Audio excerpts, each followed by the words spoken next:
Beleza. Então, vamos lá.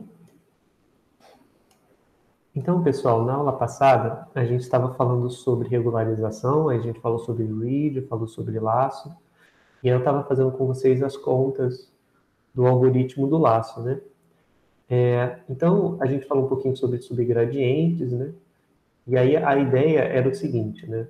A gente viu que para uma função f convexa, a gente tem que o ponto beta-j vai ser ponto de mínimo se o zero pertence ao subgradiente de beta-j, tá? A gente viu isso em mais detalhes, mas trocando em miúdos, o que quer dizer é que se eu conseguir passar pelo ponto, eu vou fazer assim, né?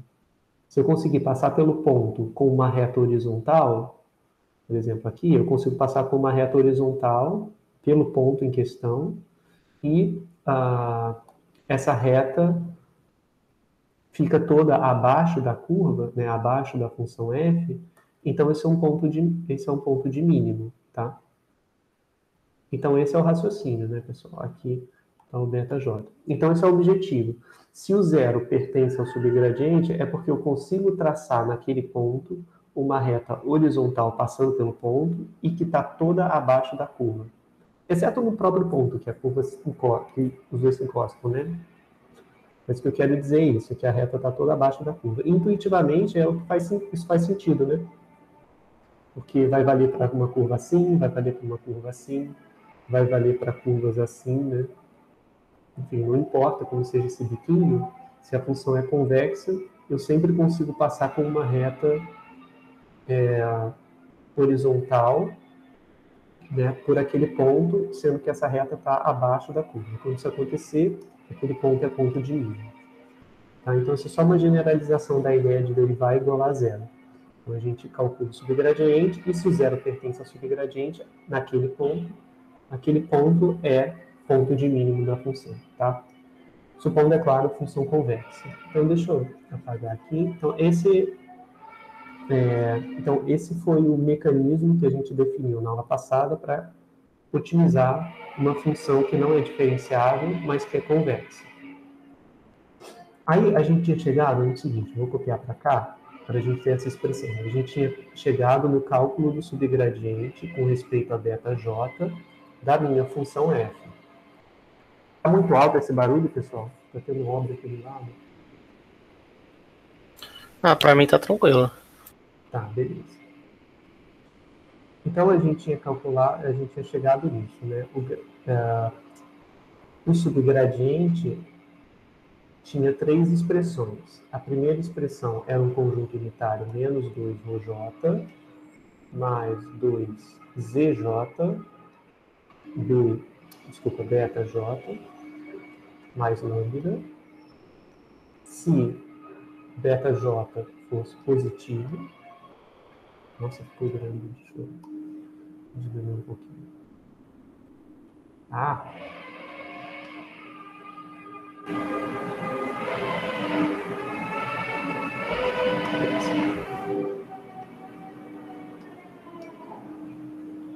Vou precisar mais espaço aqui embaixo.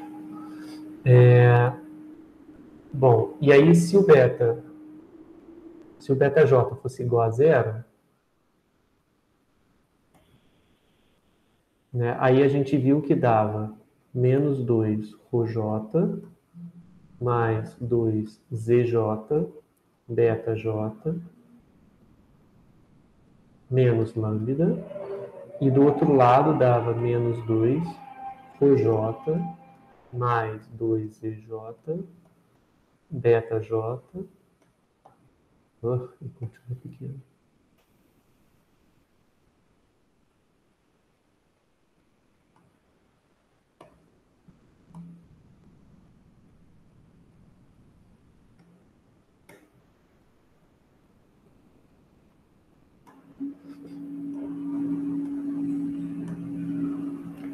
Beta-j mais lambda, né? E se o beta-j for negativo, vai dar menos 2 ρj mais 2zj beta-j menos lambda, tá? Se o beta-j por negativo, tá? Então, a gente chegou nessa expressão. Repara que aqui o subgradiente é uma inclinação só, né? É um conjunto unitário. Aqui também é um conjunto unitário. E aqui é um conjunto contínuo compacto, né? Aqui ele é centrado no mesma expressão, né? Menos 2 no j mais 2 EJ beta j, menos lambda e aqui mais lambda, tá?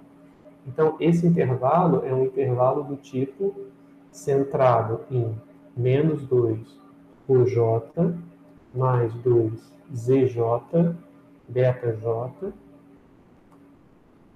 e aí ele tem comprimento 2 lambda, né? Então, o meu intervalo está aqui. Então, aqui mede lambda e aqui também vai medir lambda, tá? Então, o meu intervalo fica sendo esse intervalo aqui, compacto, né? Isso caso o beta-j seja igual a zero, tá? Então, essa é a expressão que a gente tinha chegado, né? Ou, então, o subgradiente vai dar três coisas. Ou dá esse ponto aqui, a depender do valor de beta, né? Ou dá esse ponto aqui, ou dá um intervalo todo, um intervalo compacto inteiro. Então, foram essas contas que a gente fez na aula passada. E aí a gente argumentou, né, como que eu faço o ótimo, né? Como que eu calculo o ponto de ótimo? Então, vou fazer assim. Deixa eu ver se eu tenho... tenho. Então, vou fazer a conta e aí eu vou passando para os slides, tá? Para a gente ir conferindo. Então, eu tenho o primeiro caso. No primeiro caso, eu vou ter o quê? Eu vou ter beta-j positivo. Então, nesse primeiro caso, eu tenho o seguinte, pessoal, eu vou derivar com respeito a beta-j, né, essa função que depende de todos os betas, vou calcular o subgradiente, desculpa, e se eu estiver calculando esse subgradiente num ponto onde beta-j é positivo, então o subgradiente vai resultar nisso aqui, né? Então, nesse primeiro caso, eu vou ter, né, o seguinte, eu vou ter que, se o beta-j que otimiza se o beta-j que otimiza a função for positivo, então é porque eu vou ter o subgradiente avaliado em beta-j de f de beta vai conter o zero, esse subgradiente. Então, o que eu vou escrever aqui. Né? Então, se o beta-j for positivo e for o ponto de mínimo dessa função convexa, então é porque o zero pertence ao subgradiente. Então, foi isso que a gente fez.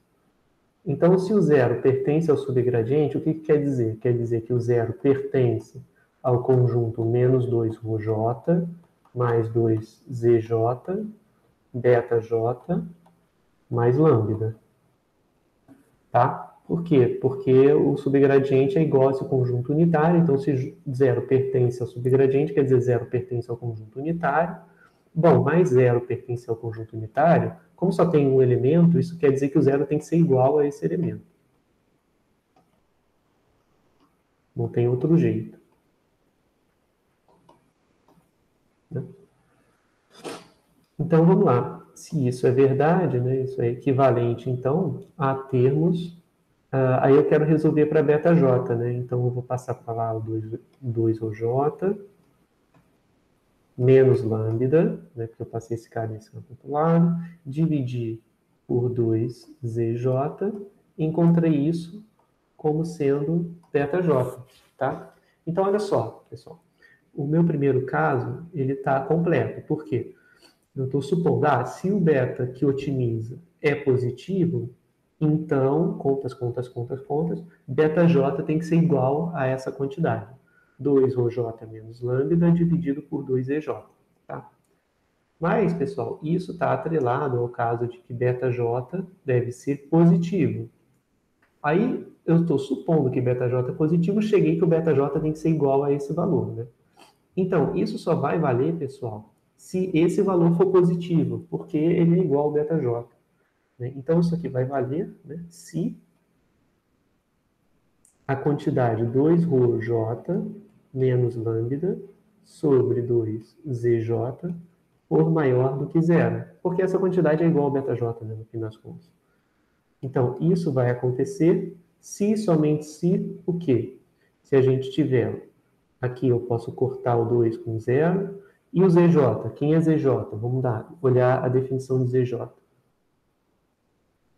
Aqui. zj é esse somatório aqui, que é uma soma de quadrados, ou seja, é positivo. Se o zj é positivo, eu também posso multiplicar por zj dos dois lados, não vai alterar a desigualdade. Então, eu tenho que o resultado vai dar isso, esse vai ser o ponto de ótimo, né? Se eu tiver 2ρj maior do que lambda, ou, equivalentemente, o j maior do que lambda sobre 2. Tudo bem? Então, pessoal, então é isso que eu obtive aqui nos slides, né, na primeira linha. Então, minha primeira linha diz o seguinte, ó, se eu tiver ρj maior do que lambda sobre 2, então o ponto de ótimo vai acontecer em ρj menos lambda sobre 2 dividido por zj. Tá? Alguma dúvida nesse primeiro caso?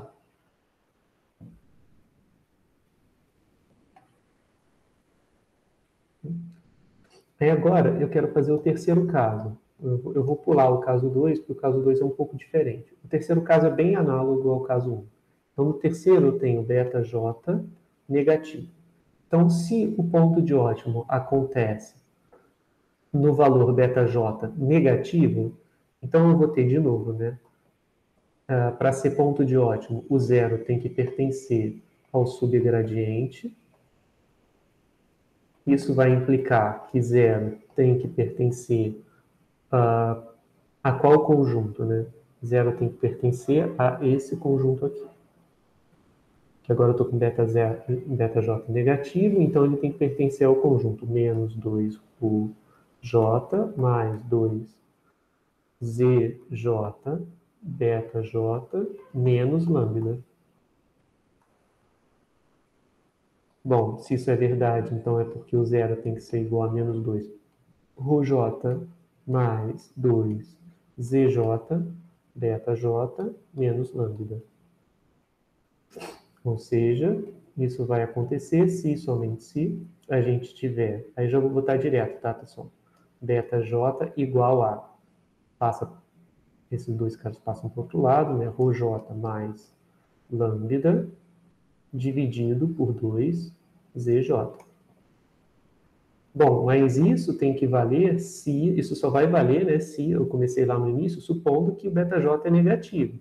Então, só vai valer se essa quantidade for negativa, né? Tá? Então, aqui eu tenho que... Deixa eu aumentar, botar mais uma folhinha. Então, eu tenho que se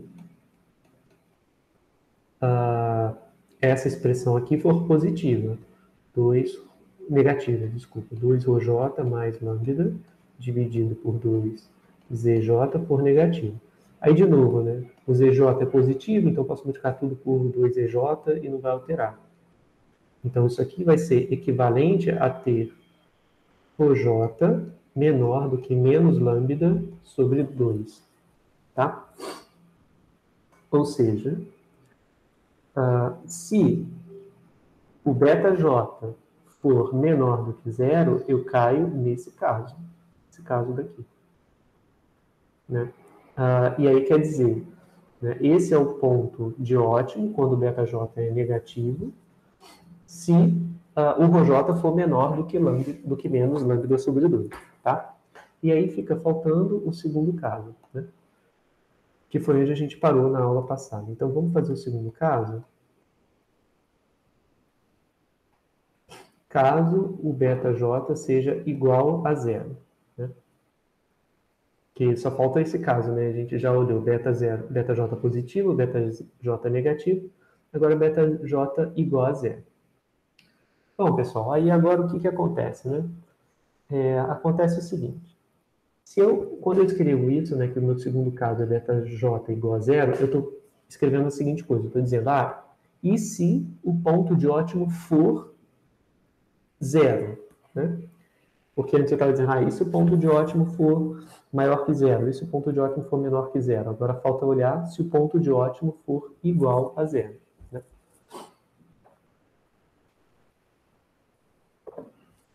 Então, isso só vai acontecer, né, se eu tiver zero pertencente ao subgradiente com respeito a βj da função beta.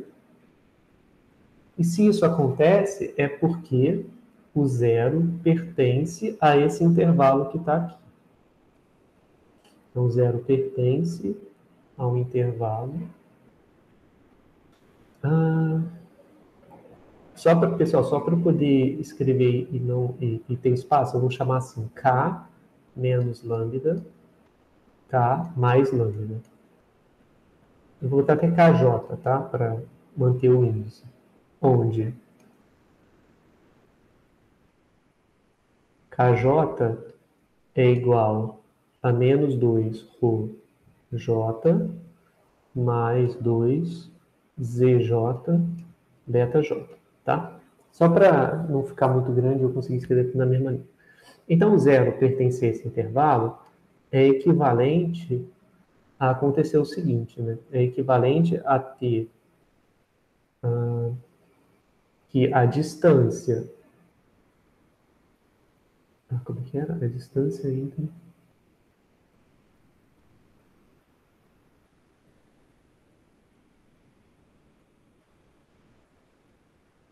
KJ, deixa eu dar uma olhada na conta para ver como é que eu escrevi isso.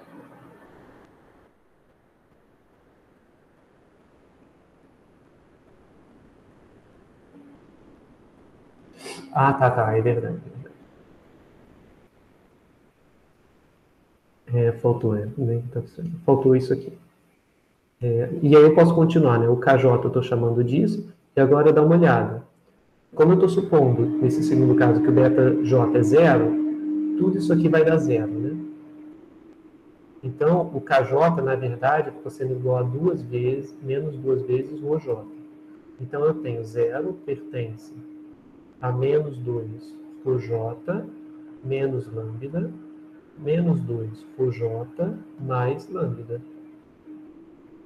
Bom, isso vai acontecer se o módulo de menos 2 ρJ for menor do que lambda.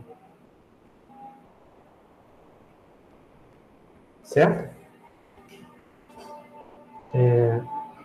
Por quê? Porque quer dizer o seguinte, quer dizer que menos 2 ρJ menos lambda é menor ou igual a zero, que é menor ou igual a menos 2 ρJ mais lambda, né? Então, isso vai acontecer se o módulo de menos 2 ρJ for menor do que lambda, né? Isso quer dizer que a distância entre menos 2 ρJ e zero tem que ser menor do que lambda, tá? Tudo bem, pessoal, esse ponto? Esse ponto daqui para cá? Tudo bem. Beleza? Tá, aí acabou praticamente, né? Porque agora é só eu vou ter se o ρJ em módulo for menor do que lambda sobre 2. Né? Porque eu separei o menos 2 no módulo e dividi lá embaixo, então vai ficar lambda sobre 2. Ou seja, o meu segundo caso, a resposta é zero, mas para que a resposta seja zero, eu tenho que ter que o módulo de ρJ tem que ser menor do que lambda sobre 2. O menor é igual, desculpa, né? Menor. Tá? Mas não faz, porque na igualdade vai acabar coincidindo. No terceiro caso foi o caso que a gente já fez. Né? Então, pessoal, olha como é que ficou a expressão. Vou colocar aqui. Vou botar aqui para mostrar para vocês. Olha como ficou a expressão. Então, o βj ótimo, ele vai ser o ρj, né, menos lambda sobre 2 dividido por zj. Se o ρj for maior do que lambda sobre 2. Ou vai ser zero se o ρj for menor ou igual a lambda sobre 2, ou então vai ser ρj mais lambda sobre 2 dividido por zj, se o ρj for menor do que menos lambda sobre 2. Então, vou anotar de novo essas quantidades para a gente ter isso guardado, tá? O ρj, ele era igual ao que... Vou voltar aqui em cima para a gente poder pegar. O que era ρj?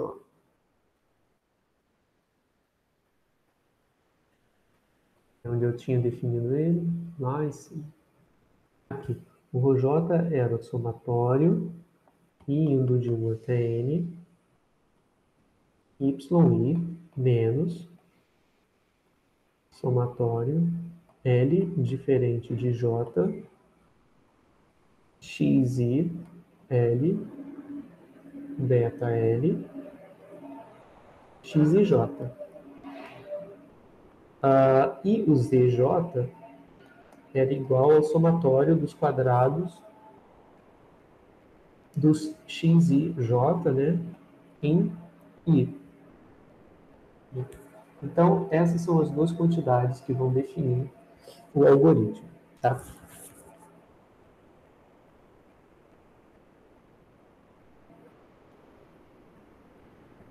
Eu quero colocar para vocês a expressão para a gente poder dar uma olhada no que ela significa.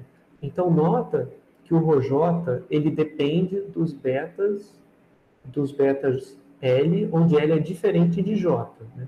Então, isso vai depender de beta L para L diferente de J. Tá? Então, o ρj não depende de beta J, mas depende dos outros betas. Do beta 1, beta 2, blá, blá, blá, menos o beta J. E esse cara, esse ZJ, não depende de beta, né? Não depende de nenhum beta. Então, ele é uma constante, né? Constante. Só depende dos dados, tá? Então, olha só que interessante. E se a gente olhar, né, o que vai acontecer? Para eu calcular, então vamos pensar que agora a gente vai tentar aplicar essa fórmula, né, para encontrar o beta chapéu ótimo do laço, né? Aí o que a gente vai fazer? A gente vai ter que calcular primeiro o ρj, e aí a gente vai ver qual caso se encaixa. O ρj é maior do que lambda sobre 2, em módulo ele é menor do que lambda sobre 2, ou ele é menor do que menos 2, menos lambda sobre 2. A gente vai ter que ver qual caso o ρj cai. Mas aí, olha só que interessante, parece meio que um cachorro correndo atrás do próprio rabo, né? Porque para eu calcular o ρj, eu vou precisar dos outros betas. Mas eu ainda estou no processo de otimizar, então não sei quais são os outros betas. Né? Então, isso vai definir um algoritmo iterativo de coordenada ascendente, que é o que a gente chama. Tá? Por quê? Porque, como que eu vou fazer? Eu vou começar o meu algoritmo com um vetor beta zero inicial.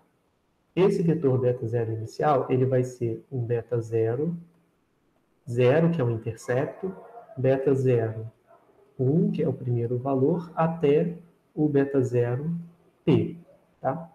Então, eu vou inicializar o vetor dos betas. Né? E aí, eu vou fazer iterativamente. Inicializei esse vetor de betas, aí eu vou fazer o quê? Bom, aí eu vou calcular quem é o ρ 1, digamos. Vou calcular quem é o ρ 1. Então, quem vai ser o ρ 1? Eu vou pegar todos os outros todos os outros beta 0, beta 2 até beta p, vou plugar aqui e vou calcular o ρ1. Aí eu vou verificar se o ρ1 é maior do que lambda, ou se ele está entre maior do que lambda sobre 2, ou se ele está entre menos lambda sobre 2 e lambda sobre 2, ou se ele é menor do que menos lambda sobre 2. Né? Então, eu estou sempre assim, ó, eu tenho um intervalo, aqui está o zero, aqui está o lambda sobre 2, e aqui está lambda sobre 2, aqui está menos lambda sobre 2. Então, eu tenho esses três intervalos aqui para ver aonde que o valor de ρj cai. Então, eu tenho esse intervalo, e tenho um intervalo também da esquerda, que é esse aqui. E aí eu vou ficar vendo se o ρj cai aqui, ou ou aqui. Aí, beleza, né? Feito isso, aí eu vou atualizar o RJ, e o que eu vou fazer? Calculei o RJ, eu tenho que ajustar, né? Ou o meu beta vai ser igual a zero, ou o beta 1, no caso aqui, seria igual a zero, ou ele vai ser o RJ, se o RJ for grande, né? Ou se ele não for muito pequeno, ou seja, se ele tiver aqui o RJ, eu vou subtrair justamente essa distância aqui, né? Isso aqui eu vou subtrair do RJ e depois eu vou reescalar por esse valor, né? Se eu pensar, por exemplo, que eu normalizei minhas colunas, né? De forma que o desvio padrão é 1 e a média é 0, o ZJ vai dar 1, tá? Então, na maioria dos casos, esse ZJ aqui vai ser igual a 1, porque a soma dos valores ao quadrado vai dar 1, né? Então, eu vou ignorar o ZJ por agora, tá? Porque, enfim, ele é só uma constante, ele vai depender da escala da soma das colunas. Eu sempre posso fazer essa soma ser igual a 1 e depois rodar o meu algoritmo, né? rodar o laço. Então, o que está acontecendo? Quando o RJ é maior do que lambda, eu diminuo o valor do RJ. Quando o RJ é menor do que menos lambda sobre 2, eu aumento o valor de RJ. Então, vocês estão percebendo que existe esse efeito, que era o efeito que a gente estava mostrando antes, da regularização, jogar os valores, né, de beta mais perto de zero? Se os valores eram... Então, se o valor candidato, né, para beta-j, que é o ρj, for positivo, o que o laço vai fazer? Ele vai diminuir aquele valor, tornando ele mais próximo de zero.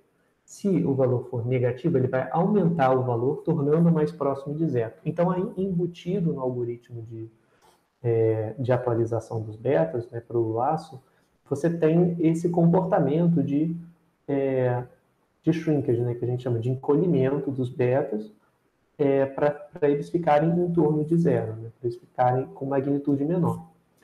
E aí o que vai acontecer? Se, a depender do lambda, o RJ for pequeno o suficiente, ele vai zerar o valor de beta. Então, a partir daqui, a gente consegue ver, né, pela atualização do algoritmo, que, a depender de lambda, a estimativa para o beta vai ser igual a zero. Então, é daí que a gente tira que o laço consegue zerar alguns coeficientes. O read não conseguia fazer isso, né? Não tinha como ele zerar, dar pontualmente igual a zero. Mas o laço pode.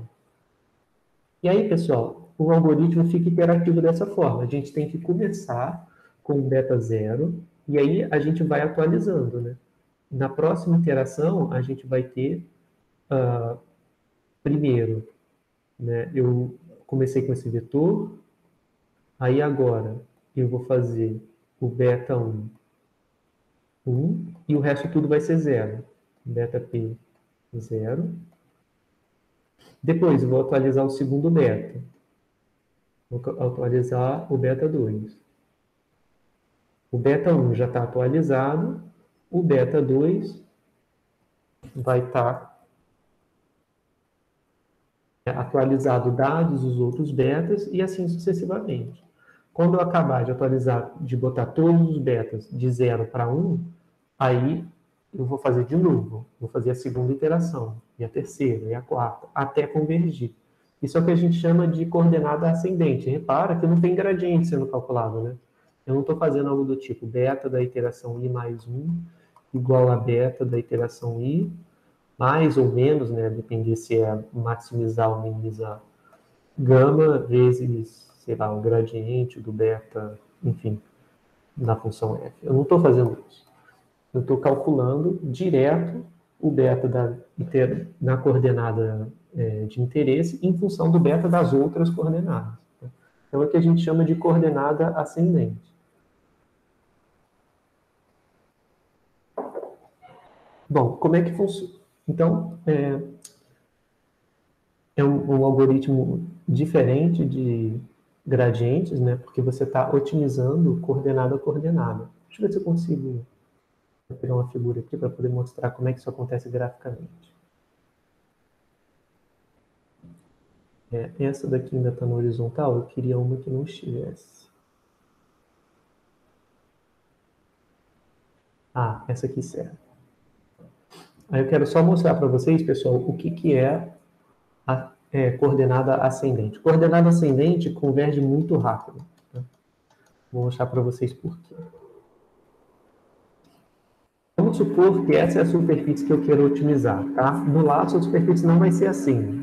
Né? Essa superfície aqui é só a parte da soma de resíduos ao quadrado, né? A parte que vem da normal. Ainda tem a penalização que vai mudar. Quando eu somar a penalização, vai mudar essa curva. Mas vamos imaginar que essa seja a curva real. Então, aqui eu tenho os dois eixos.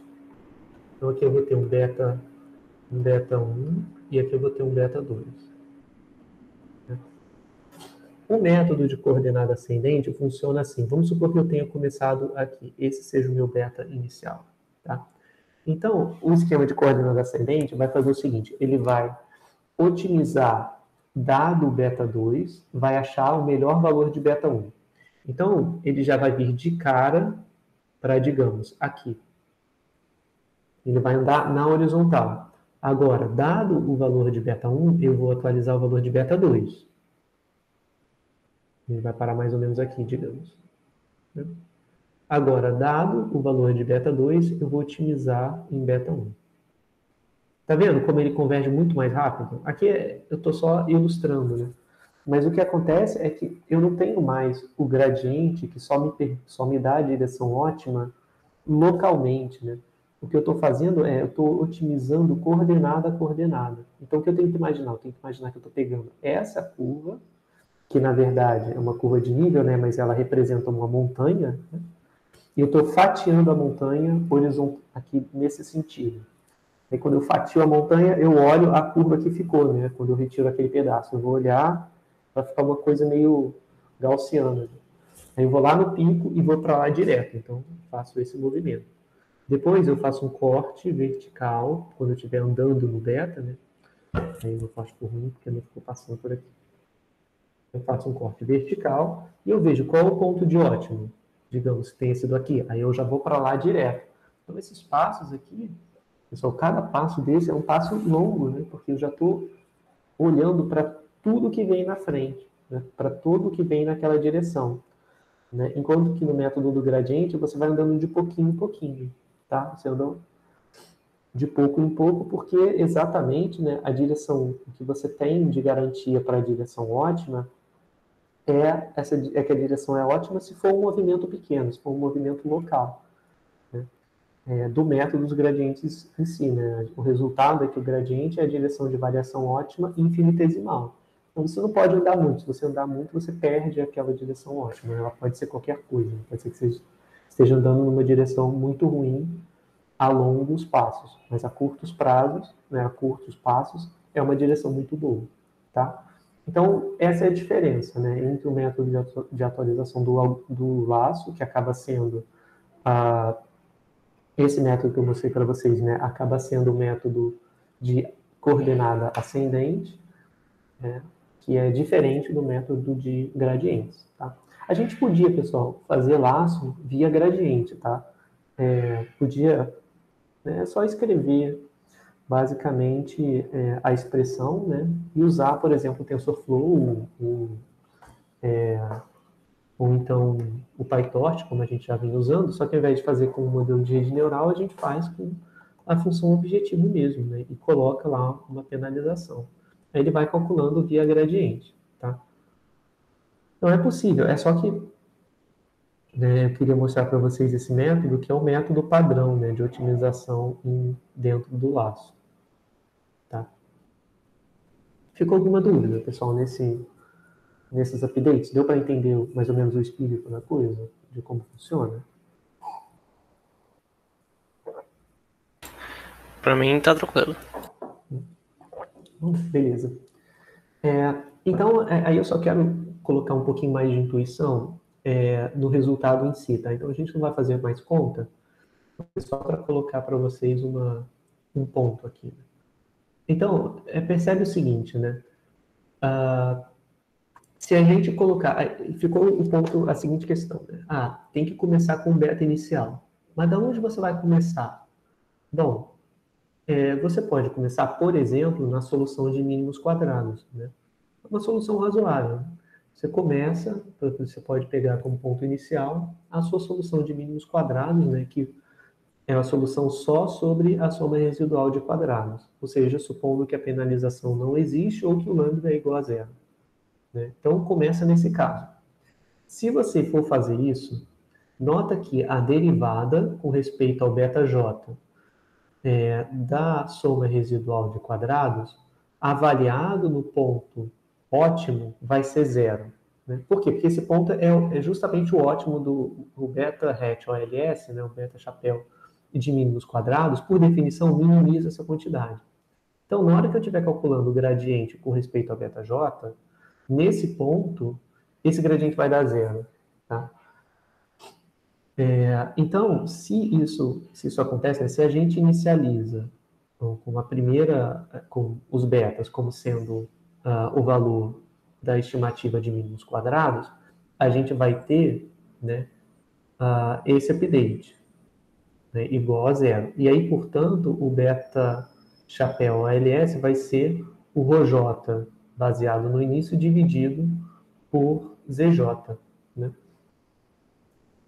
Então, o que a gente tem vai ser o seguinte, né? A próxima iteração do algoritmo vai ser o ponto vai ser o estimador de mínimos quadrados subtraído por uma quantidade, se o estimador de mínimos quadrados for positivo, somado de uma quantidade se for negativo, ou vai ser zero. Tá? Então, nota que a solução, ela fica, pelo menos a primeira iteração, né, da solução, ela fica em função do estimador de máxima verossimilhança, né, sem penalização, descontado por uma quantidade positiva ou somado por uma quantidade positiva se o valor for negativo.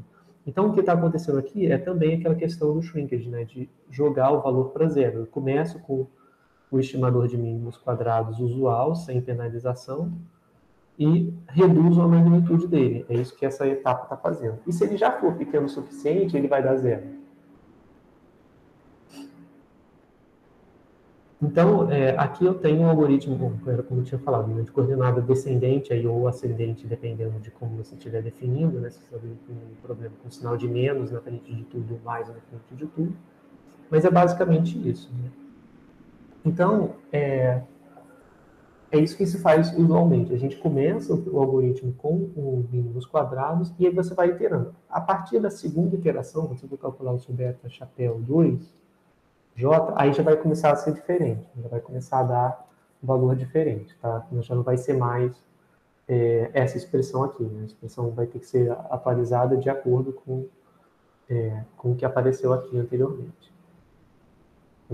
Essa regra. Essa daqui. Tá? Então, o problema de otimização laço não tem solução analítica definida. Ele só tem um algoritmo de otimização, mas não tem uma expressão bonitinha. Não é igual o RID, por exemplo, era x transposto x mais lambda identidade a menos 1 que multiplica x transposto y. Né? É uma expressão lá fechada e a solução está pronta lá, está analiticamente pronta. Aqui não, aqui a gente consegue no máximo um algoritmo. Bom, e tem um caso especial, só em um caso especial, em que a gente tem solução analítica fechada para o laço. É quando a minha matriz X é uma matriz ortogonal. Né?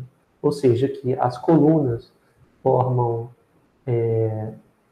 um conjunto ortogonal de vetores e que tem norma 1. Né? Se esse for o caso, né, a solução está analiticamente disponível, porque o ρj não vai mais depender de beta L para L diferente de J. Por que não? Vamos olhar aqui para o ρj.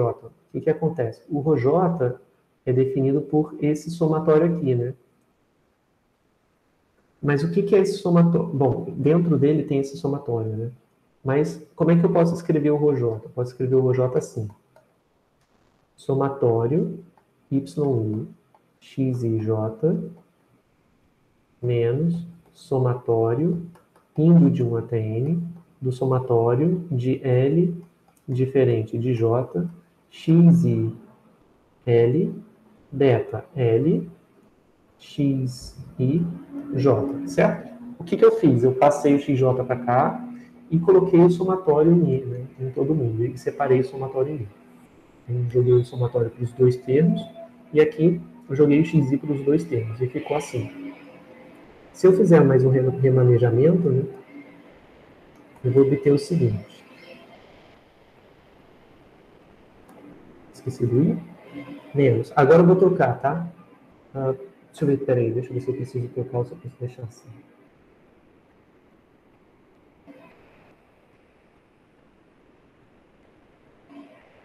Vou trocar a ordem. Vou deixar L diferente de J e depois somatório de I indo de 1 até N. Aí aqui vai ficar XIL, XIJ, beta L, certo? Aqui eu só troquei a ordem dos produtos, mas não vai, dos fatores aqui, mas não vai alterar em nada, tá? Aí, repara só, né? O somatório interno é em I, e aqui tem um beta L que não depende de I. Os dois termos aqui dependem de I. Então, eu posso tirar ele de dentro desse somatório mais interno, obtendo o seguinte. Então, aqui no final vai ter somatório YI, X e J, e vai de 1 até N, menos somatório L diferente de J, beta L, e aqui eu vou ter somatório I indo de 1 até N, XIL, XIJ. Ufa! Até aí não fiz nada, né? Só remanejei algumas coisas, joguei de um lado para o outro. Agora vamos olhar o que é isso aqui. Né? Isso é, eu peguei a coluna L e peguei a coluna J de X e calculei o produto interno dos dois, não foi isso?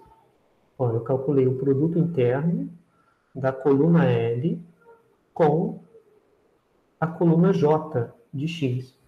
Não é isso? Tá? Porque eu estou fazendo o produto cruzado, né? O produto interno. L com J. Né? Então, peguei a coluna J, peguei a coluna J, peguei a coluna L e multipliquei termo a termo, né? Entrada a entrada. Então, isso é o produto interno. Mas se eu estou supondo que X é uma matriz ortogonal, esse produto interno é zero. Né? Então, olha só que interessante. O produto interno deu zero. O ZJ vai dar 1, então eu nem preciso do ZJ aqui. Que o ZJ era o somatório do x ao quadrado, tá vendo? Ele é 1 se a minha matriz X for ortogonal.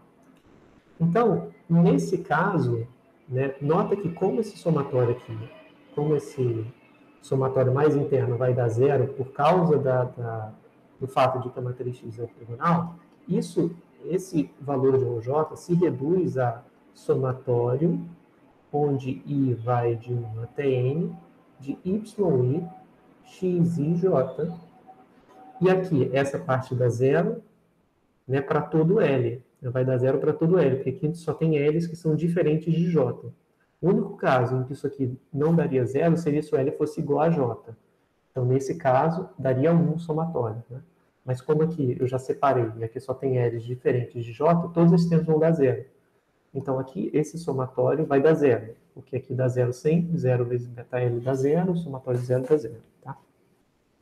Então, olha só que interessante que aconteceu, pessoal. O Rj agora não está dependendo nem dos outros betas. Não depende mais dos beta L's. Né? Então, ele não depende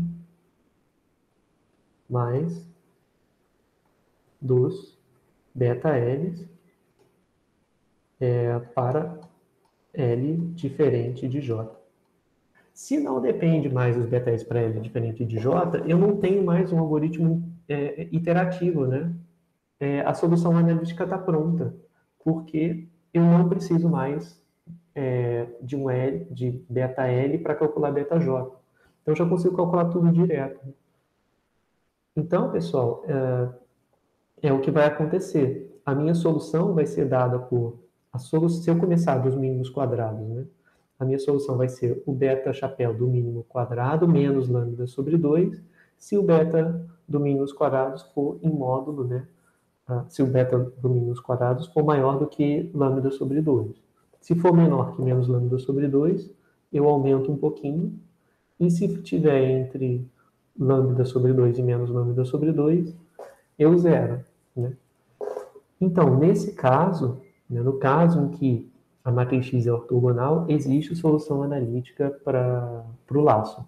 Né?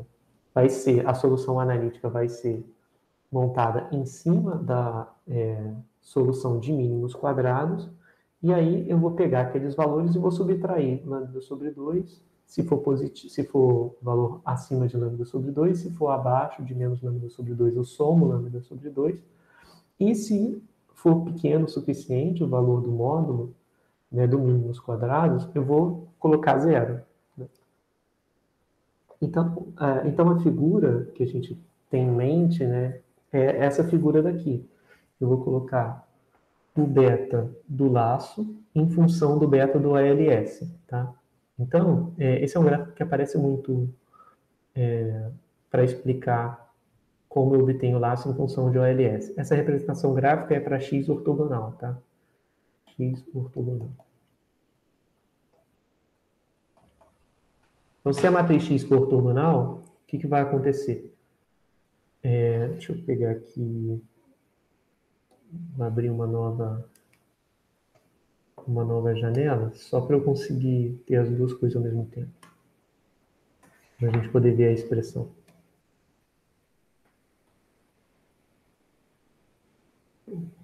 Essa aqui.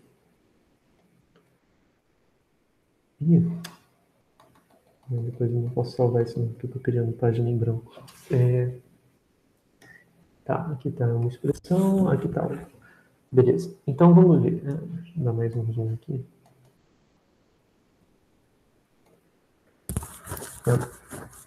Então o que vai acontecer? Eu vou pegar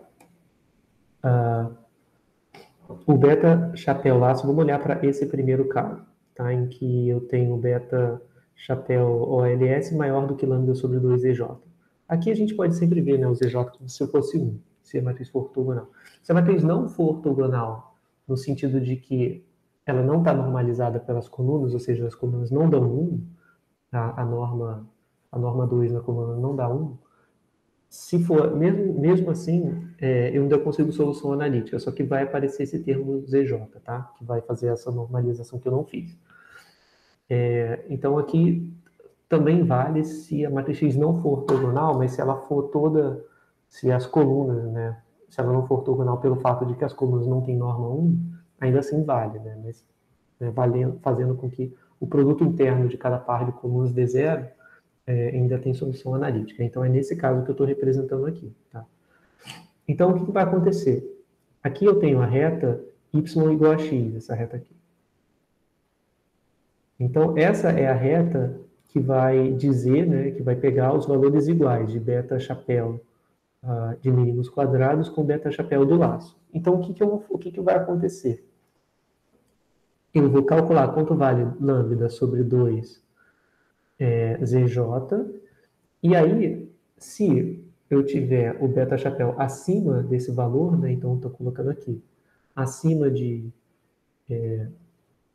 lambda sobre 2EJ, então eu estou nesse caso, né, do beta chapéu OLS. O que vai acontecer?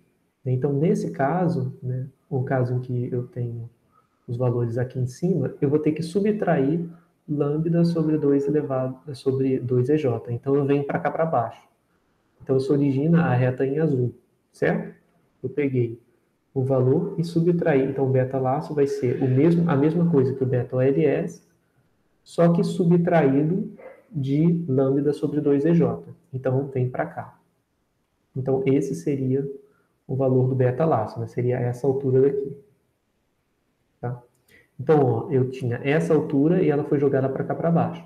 A mesma coisa vai valer para todos os outros pontos dessa reta, até chegar aqui. Quando eu passo para cá, para essa outra região aqui do meio, eu tenho que o módulo do beta chapéu OLS é menor do que lambda sobre 2EJ. Então, eu estou nessa parte. Então, eu vou zerar. Então, é isso que ele está colocando. Ó, o eixo Y é igual a zero. Então, eu zerei a solução do beta chapéu do laço. Então, ela vai ser zero para sempre que o beta chapéu OLS estiver entre esses dois valores. Né? Ou seja, sempre que o módulo for pequeno. Né? A depender, é claro, do que é pequeno, vai depender do valor de lambda. Tá? E se eu tiver para a esquerda desse valor aqui, né, menos lambda sobre 2EJ, Aí eu vou fazer o quê? Vou pegar a solução de mínimos quadrados e vou somar com o valor. Só que como eu estou com valores negativos, essa soma ela vai fazer o seguinte, ela vai pegar, eu vou somar o lambda sobre 2EJ, eu vou sair daqui, que é a solução exatamente igual, onde o beta-laço seria igual ao LS, e vou jogar para cima. Então também vou estar reduzindo a magnitude. Então acontece isso, pessoal. É como se eu pegasse a reta y igual a x, jogasse para baixo na parte positiva, jogasse para cima na parte negativa, e essa parte do meio aqui, eu vou retornar zero. Tá? Então é isso que o laço faz. Nota, né? Ele está subtraindo, né? Ele está calculando a partir do ALS, subtraindo uma quantidade se o ALS for positivo, somando, né, se o beta for negativo, e se o beta for suficientemente próximo de zero, ele zera. Né? Então é dessa forma que o laço obtém as suas soluções de mínimos, as suas soluções ótimas. Né? Aí eu só quero voltar para mostrar para vocês o gráfico, para a gente relembrar, né, o que acontecia no laço, que aí vai dar para explicar para vocês. Né? Aqui, ó, era esse gráfico que eu queria. Nota que no eixo X eu tenho lambda. Quanto maior o lambda, maior é o efeito do shrinkage, né? Por que isso acontece? Porque eu estou subtraindo lambda sobre 2EJ. Então, conforme eu vou aumentando lambda, olha o que vai acontecendo. Aqui, né, lembra que essas curvas são as soluções para cada valor de lambda, né, do laço. Quando eu tenho lambda igual a zero, é a solução do ALS, quando o lambda é zero. Aqui ele está começando o gráfico do 20, mas se eu começasse do zero, eu teria o beta chapéu ALS. Então, estaria algo aqui, assim, talvez. Tá? Ele está fora do gráfico, eu não consigo botar direito. Mas à medida que eu vou aumentando o lambda, ele vai diminuindo a magnitude, né? Até que alguém zera. Né? Se o lambda for muito grande, a partir de algum ponto, ele vai acabar zerando. Então, ó, quando o lambda sobre 2EJ for maior do que o módulo do beta chapéu OLS, vou acabar zerando aquele valor. E se eu prosseguir, né, e for aumentando mais ainda o lambda, esse efeito de shrinkage vai ficando cada vez maior.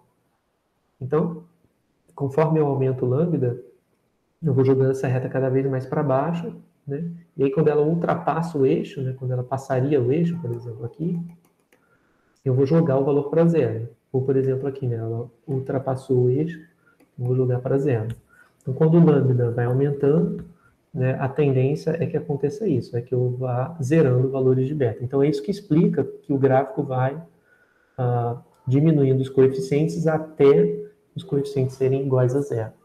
Tá? Então, essa é a intuição do laço, e é por isso que ele acaba zerando coordenadas. Tá? Alguma dúvida, pessoal, nessa discussão toda? Ficou algum ponto da demonstração meio obscuro, alguma coisa que vocês queiram que volte?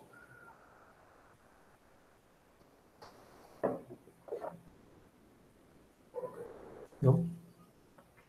Tá. Então, vamos prosseguir. Deixa eu só dar uma olhada no chat para ver se eu encontro alguma coisa. Não? Tá. Bom, então isso termina a parte de otimização via laço, né? E agora eu quero falar com vocês um pouco sobre outras formas de otimização, né? De regularização. Uma que é bem comum em redes neurais se chama dropout, né? Essa explicação, né, só para voltar, essa explicação que eu dei para vocês sobre laço, eu fiz com soma residual de quadrados, né? Então eu caí no caso da normal, no caso de regressão normal. Deixa eu voltar para cá para mostrar para vocês. Ó. Aqui, isso aqui veio de regressão normal, veio de escrever y em distribuição normal, média x beta, variância sigma 2i, tá? Veio daqui. Então, se eu fizer o log verossimilhança, tirar as constantes, blá, blá, blá, veio, né, desse modelo que é normal. Aí, o que vai acontecer, pessoal? Aqui eu tenho x beta, certo? Então, ao invés de ter x beta, eu poderia ter uma função mais elaborada de x beta. Então, eu poderia colocar aqui uma g, que depende de w beta, né, avaliada em x, ao invés de colocar x vezes beta. né? E onde essa G é uma rede neural. Então, eu também posso definir, né, a penalização laço, porque a penalização laço não depende disso aqui ser normal, a penalização está aqui. Então, qual que é a ideia? Dentro de redes neurais, quando a gente quer usar o laço, seria a gente pegar e escrever, trocar essa normal, que era x vezes beta, por uma rede neural. Da mesma forma, se eu não tiver um modelo normal, mas tiver um modelo de regressão logística ou de regressão multinomial logística, eu também consigo fazer a mesma coisa, tá? Porque a penalização laço, ela vem aqui no final.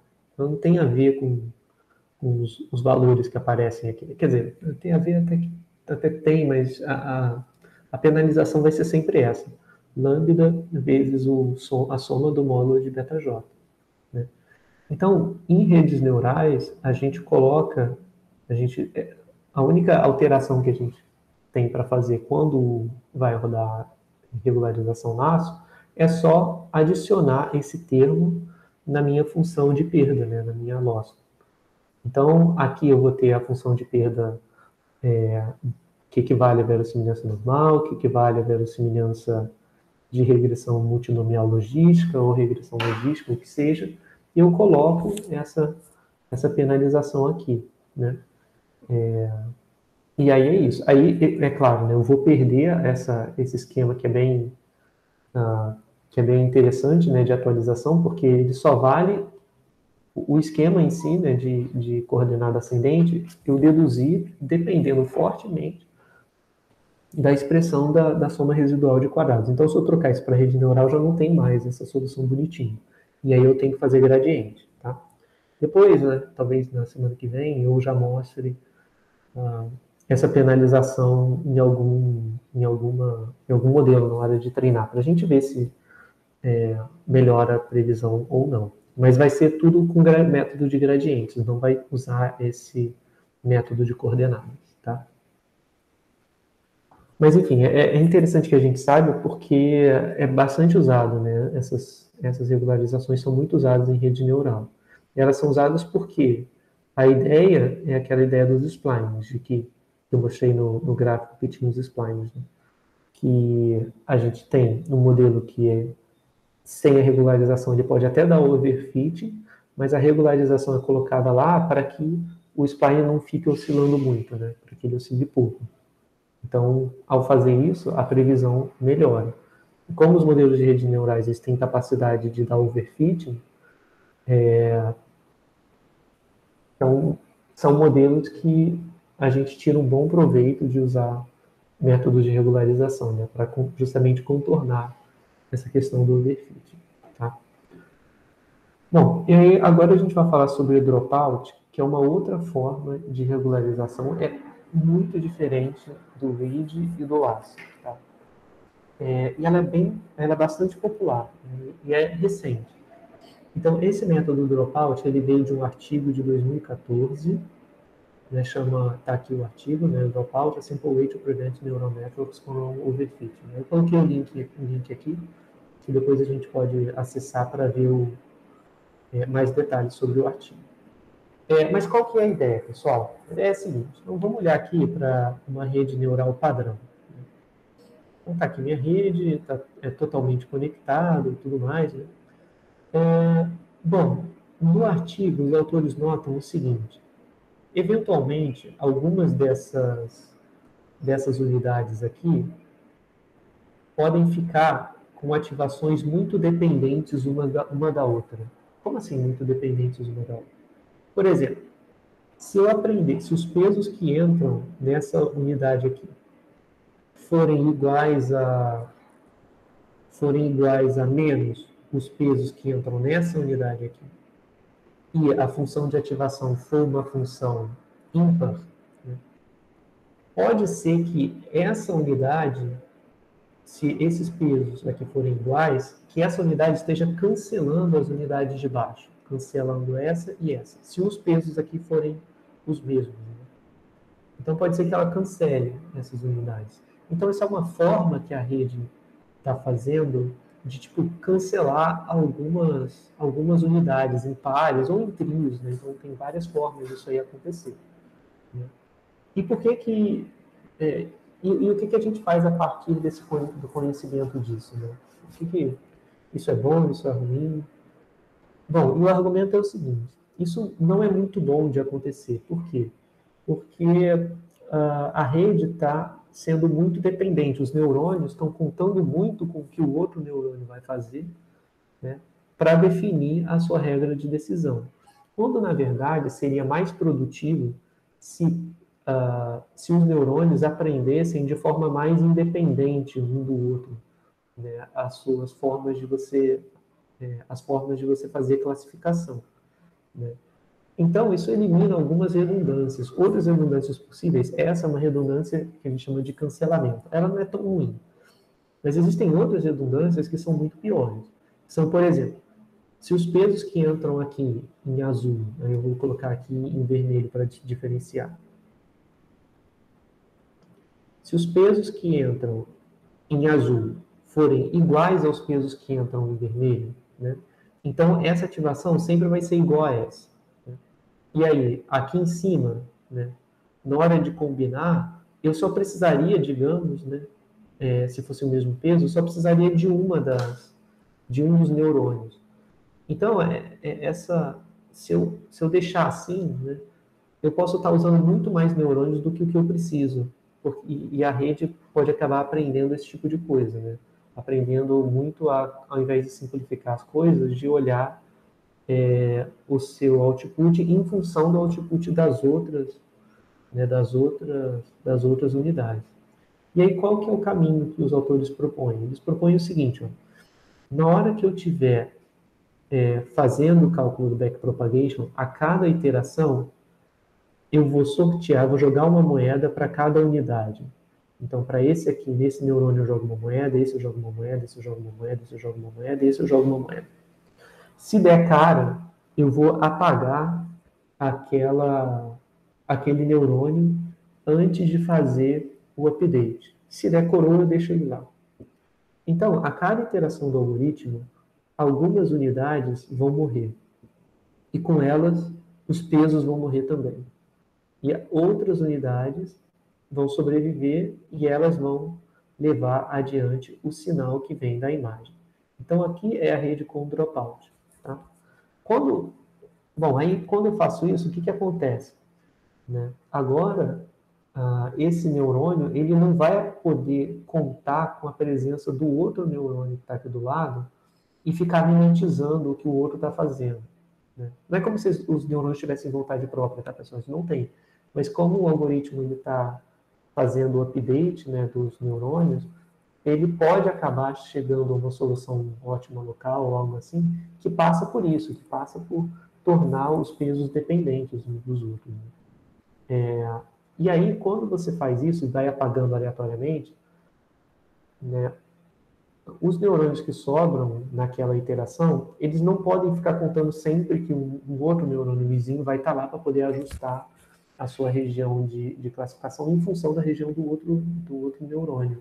Não vai poder fazer isso, porque ele nem sempre vai estar lá, né? Às vezes ele vai estar e às vezes não vai estar.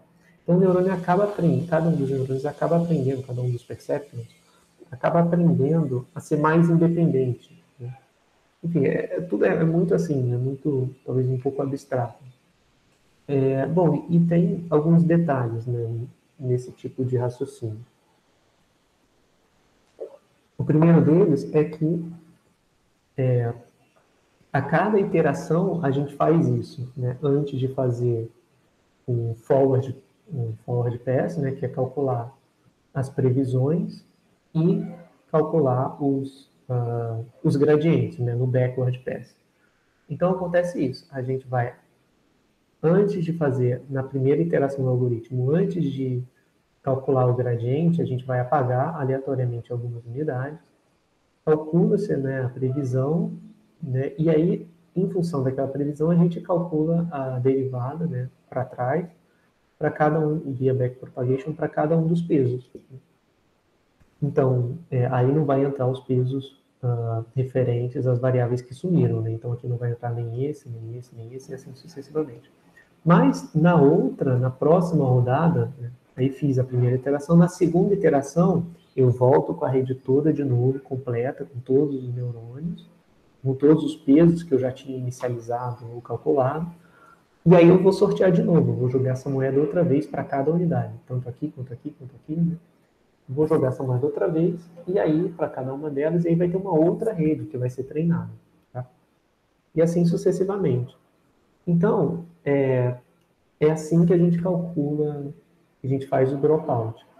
E essa moeda que a gente está jogando não necessariamente tem probabilidade de 50%.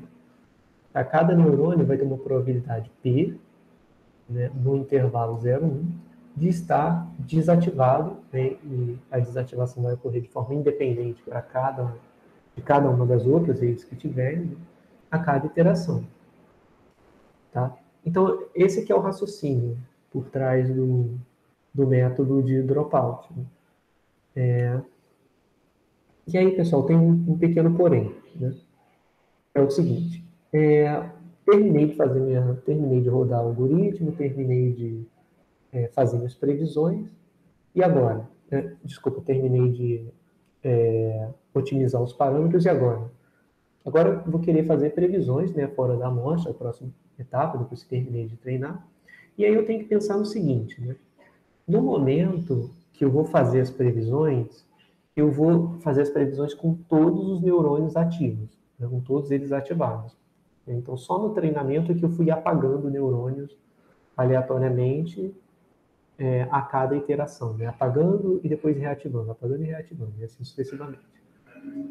Na hora que eu vou fazer previsão, como eu vou estar prevendo com a rede completa, né, eu tenho que me lembrar que cada neurônio aprendeu a receber os inputs numa magnitude reduzida, multiplicativamente por P, em comparação com o MLP sem dropout. Como assim? Eu vou voltar aqui. Vamos pensar que nesse caso, pessoal, meu P era 0,5. Ou seja, em média, a tendência é que eu apague metade dos neurônios a cada camada. Então, o que está acontecendo? Esse neurônio aqui, ele se acostumou a receber input da metade, né? De 2 a 3 neurônios apenas. Né?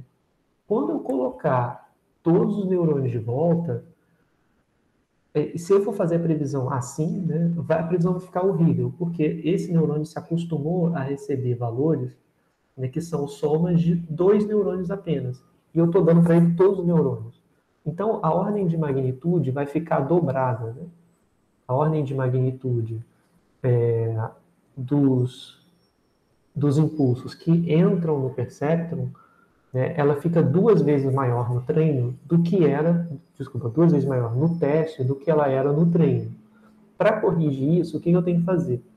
Eu tenho que pegar os outputs de cada ativação e multiplicar por 0,5, que é como se eu estivesse reescalonando para que esse neurônio aqui receba um input combinado da mesma ordem de magnitude que ele se acostumou a receber durante o treino. Tá? Então é só esse detalhe. A gente vai precisar fazer isso durante o treino, né? Que é essa questão de você pegar os pesos e durante o teste você tem que multiplicar aqueles pesos por P para que eles retornem a estarem na mesma na mesma ordem de magnitude que estavam durante o treinamento. Caso contrário, a rede não vai performar bem. Tá? Então, pessoal, esse é o ponto. Deixa eu ver se eu consigo colocar para vocês o link para a gente observar um pouco o artigo.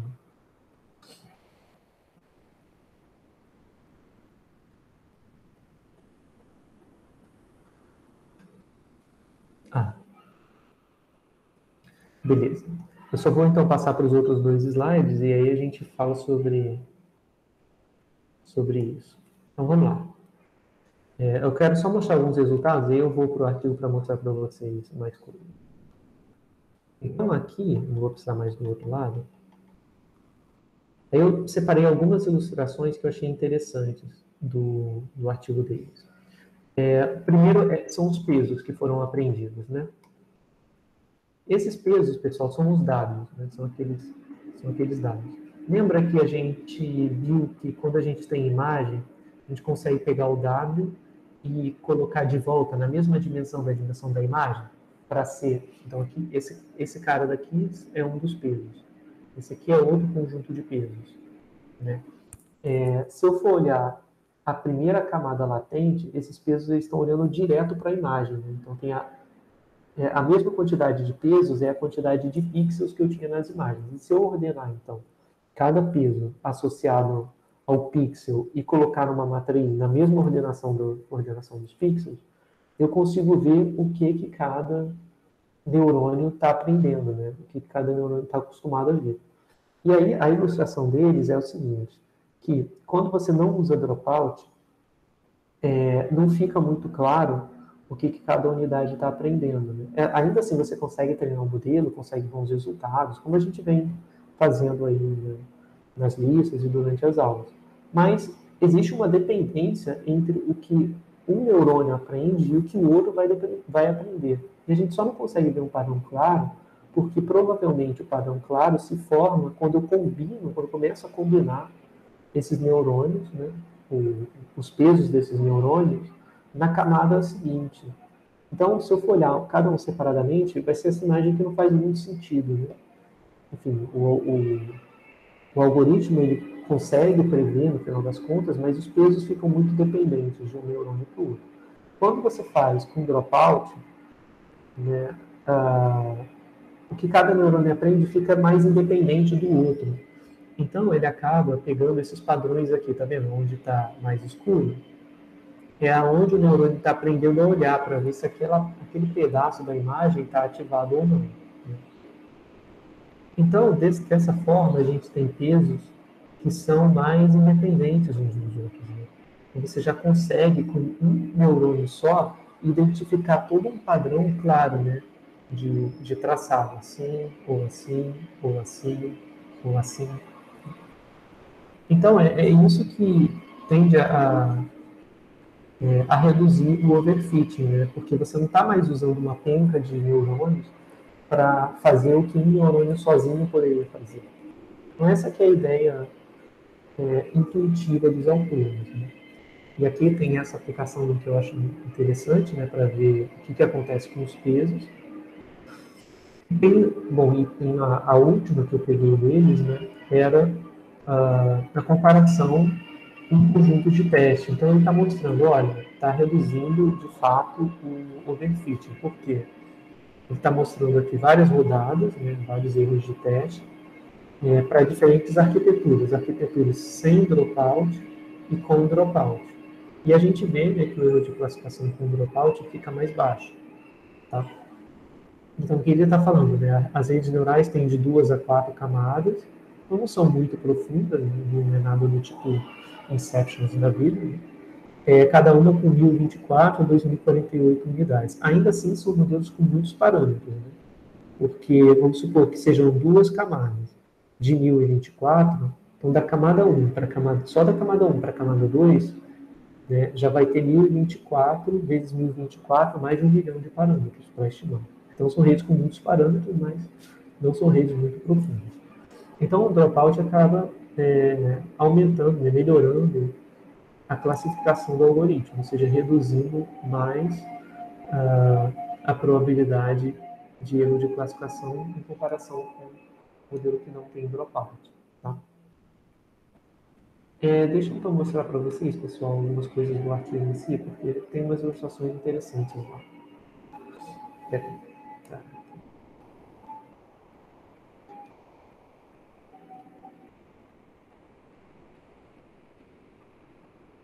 Aqui ele está explicando, né, como é que faz as figurinhas que eu coloquei lá para vocês. Aqui é pegar os resultados em si.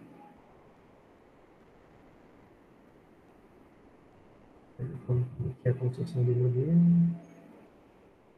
Aqui ele só está falando, né, como é que funciona aquela coisa das moedas. Isso aqui é uma moedinha, né, que vai ativar ou não o neurônio na hora de rodar o algoritmo para frente. Supervised pre-training. Eu queria mostrar isso aqui também, né? Os resultados. Então, eles têm resultados com init, que é tudo que ele já está cansado de ver, com timeit, que é para reconhecimento de voz, tem dois cipher aqui que são para imagens, né? Então são imagens naturais pequenas, né? O 10 e o 100 se refere à quantidade de classes. O cipher 10 são 10 classes diferentes para você aprender, e o cipher são 100, e o cipher 100 são 100, né? São 100 classes. Então você tem imagens naturais, ou seja, imagens de tipo fotografia, né? E são imagens pequenininhas, acho que é 32 por 32, alguma coisa assim. É tipo do tamanho das imagens do Minish, só que a imagem de animais, aviões, coisas assim. Depois eu posso mostrar para vocês, né, entrando nesse artigo aqui, se quiser.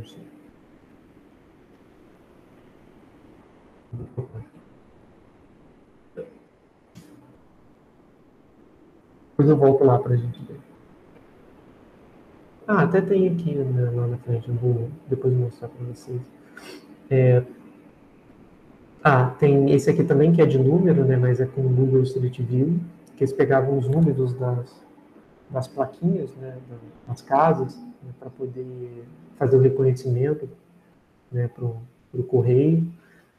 O ImageNet, que é uma coleção bem grande de imagens, né, tá, com seus próprios labels, tem mais de 1 milhão de imagens, e tem artigos, né, do Reuters. Bom, aí aqui ele mostra, né, um pouco sobre os diferentes conjuntos de dados, blá blá blá. Eu queria mostrar os resultados.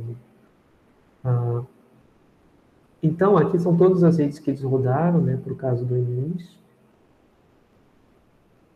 Então, aqui é tudo isso aqui é dropout, com dropout, dropout, dropout. E dá para ter uma ideia, né, do nível de erro, né, que a gente que é reduzido.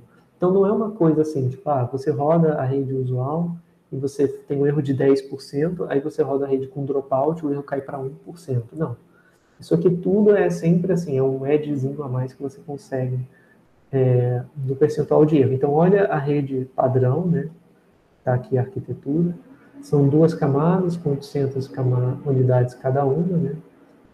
Então, aqui é a regressão, aqui é a função de ativação logística e o percentual de erro é 1,6%. Conforme você vai colocando outras camadas, né, outras arquiteturas, o erro vai caindo. Né? Aqui, a melhor forma de fazer, na verdade, deveria ser comparar com e sem dropout o mesmo modelo. Né? Senão fica difícil de ver. Eu não sei se, por exemplo, esse erro caiu porque tinha dropout ou se caiu porque agora você tem mais de uma camada, né? Ou mais unidades por camada. Eu acho que aqui os de baixo é que tem roda com e sem dropout. Né? Tá vendo? Esses aqui é que são mais comparáveis. Então, tem essa rede aqui que chama Deep Belief Network. É bem parecida com a MLP, só que ela é não supervisionada.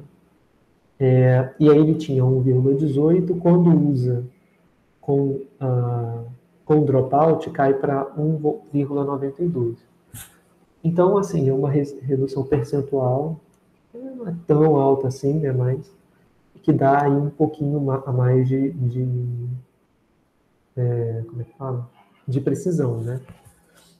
Então, e no final, o que ele teve de melhor, né, foi o Deep Boltzmann Machine, né, que é o DBM, com dropout. Né? E o modelo de comparação era esse aqui que prevê com 0,96% de erro. Acho que isso é legal também porque dá uma ideia, né, mais ou menos, do que as pessoas que já trabalham na área há tempos, né, conseguem em termos de erro nesses conjuntos de dados, nesse conjunto do MNIST que a gente já vem trabalhando. Então dá para ter uma noção, não fica uma coisa assim, tipo, só com base na sua prática particular do que é erro usual. Né? Aqui a gente está vendo também o que os autores conseguem de erros no conjunto de testes. Aí eu não sei se a gente já observou alguma vez alguma coisa menor do que isso. Eu realmente não me lembro em conjunto de testes.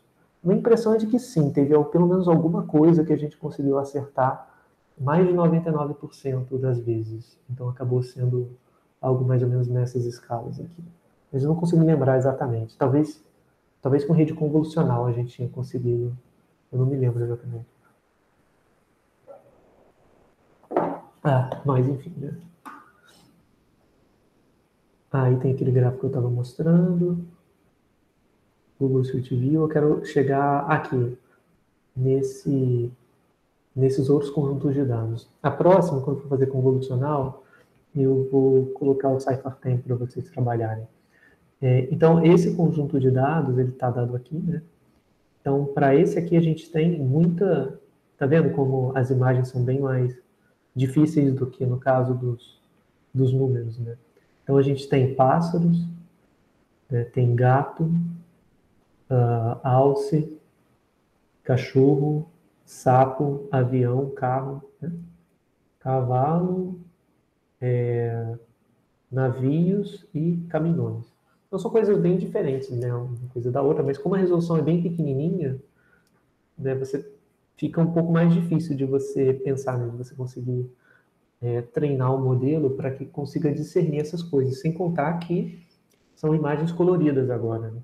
Então está muito mais próximo de coisas reais, né, de situações reais, né, que você mostra fotos de coisas e de objetos, né, e o modelo aprende a reconhecer, né? Então, olha só como é que fica bem mais difícil, pessoal, do que o MNIST, no caso. Aqui eles estão trabalhando com redes convolucionais com max pooling, por exemplo, e aí o erro fica de 15%. Então não vai ficar mais igual aqueles 2% que a gente conseguia fazer antes, né, que a gente conseguia achar. E no Cypher 100, o erro fica bem maior, porque a gente tem muito mais classes para tentar aprender. Tem 100 classes diferentes. Aqui eu estou no 10, que só tem 10 classes. Tá? E eles colocam aqui mais algumas coisas, né? Tem esse convnet mais o dropout em todas as camadas, né? Não só nas camadas completamente conectadas, mas sim nas camadas de convolução, né? Então, aqui eles comparam, né, quais foram os ganhos ao usar o dropout. E você vê também que não são ganhos assim tão extraordinários, né, de 14,98 para 14,32, né, onde tem outra coisa, mais max pooling, mais dropout não. Ou então esse aqui também. Esse foi que fez mais diferença, quando considerou em todas as camadas. Aí realmente, né, daqui para cá, foi uma diferença bem mais notável, né? Mas enfim. E esse aqui é o mais desafiador mesmo, né? Esse é bem difícil de treinar, que é o ImageNet. Ele se descreve aqui quantas imagens são. Acho que não. Mas esses aqui são muitas classes. Eu acho que, se eu não me engano, talvez sejam até 1000 classes, eu não me lembro. Deixa eu voltar lá para mostrar. E aqui tem todas as classes, né? Quer dizer, as classes que o modelo vota, né, para ver se ele acerta. Então tem chita, leopardo, então de chita para leopardo a diferença é pequena, né? Assim, são espécies diferentes, mas para o modelo reconhecer a diferença entre chita e um leopardo, ou leopardo da neve é mais fácil. Entre chita e leopardo não é das coisas mais fáceis de descobrir, né? Então já é um conjunto de dados bem mais desafiador.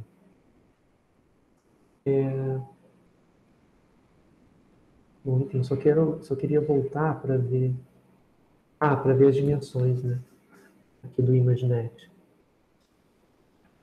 São 256 por 256, 1.200.000 imagens, e o conjunto de testes são 150.000 imagens. Então enfim, é bastante coisa, é uma rede bem longa. Tá? Então, enfim, são outros casos de conjuntos de dados, né, fora do MNIT, que as pessoas geralmente treinam. E, infelizmente, não vou conseguir ilustrar para vocês o de Speech Recognition, porque não tem reconhecimento de voz, então não tem as imagens. Né? Então, enfim. Mas é interessante, depois seria legal se vocês quiserem dar uma lida. Tem todas as referências aí nos slides. Né? Então, para quem quiser dar uma olhada, tem mais descrições aqui. E aí a gente vai ver com prática na semana que vem, sobre o que acontece quando a gente usa essas regularizações. Né? o quanto que melhora, o quanto que piora.